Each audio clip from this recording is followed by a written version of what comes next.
Bonjour jeunes sorciers et bienvenue au Chaudron Baveur. Aujourd'hui, comme promis, un épisode spécial Poudlard.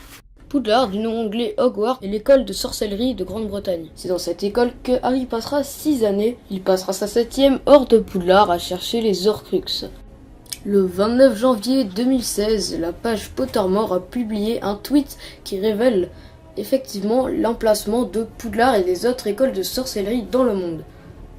Cette carte nous révèle donc l'existence de 3 autres écoles de sorcellerie dans le monde, en plus des 3 écoles que nous connaissons déjà, qui sont citées dans les livres. La première est Poudlard qui se situe en Grande-Bretagne, la deuxième Beauxbatons qui se situe en France, la troisième est Durmstrang, la quatrième qui se situe en Afrique, la cinquième au Brésil et la 6e au Canada.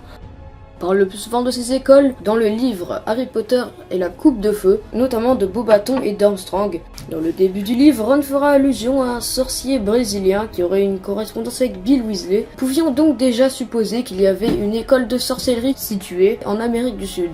Poudlard a été fondé par Godric Gryffondor, Rowena Sardaigle, Helga Poufsouffle et Salazar Serpentard. Ces 4 derniers ont donc créé 4 maisons à leur nom, qui possèdent chacune une partie dédiée dans le château de Poudlard. La tour de Gryffondor, la tour de Sardaigle, la salle commune de Poufsouffle et les cachots de Serpentard. On accède au château avec le Poudlard Express. Les élèves de première année prendront ensuite une barque pour rejoindre le château, tandis que le reste des élèves finiront le voyage en calèche tirée par des sombrales. Le château de Poudlard contient de nombreuses pièces, elles ont toutes chacune leur utilité. La plus connue est la grande salle qui sert de réfectoire aux élèves ou leur sert pour passer des examens comme les buses ou les permis de transplanage. Mais il y a aussi des salles de classe, des salles communes appartenant à chaque maison, ainsi que des dortoirs. Le château possède aussi de nombreux passages secrets, même si ces derniers se verront condamnés lors de la 7e année et gardés par des détraqueurs. Le château de Poudlard est placé juste à côté du lac Noir, qui servira d'arène lors du tournoi des 3 sorciers au cours de la 2e tâche. Contrairement à la forêt interdite, l'accès aux rives du lac est autorisé aux élèves.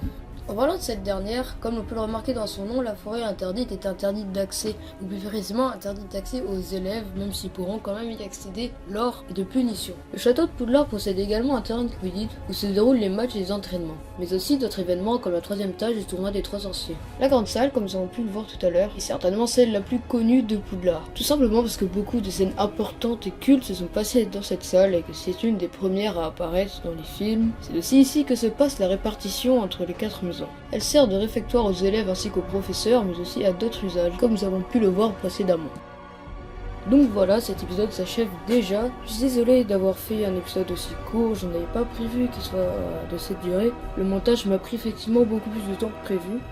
J'aurais pu faire en sorte que cet épisode soit plus long, mais j'avais envie d'en sortir un rapidement. Pour le prochain épisode, j'espère pouvoir vous sortir quelque chose de plus long et plus consistant. Sur ce, n'hésitez pas à vous abonner, à mettre un like si la vidéo vous a plu, ainsi que de mettre des commentaires pour m'aider à améliorer mes vidéos ou à partager des informations.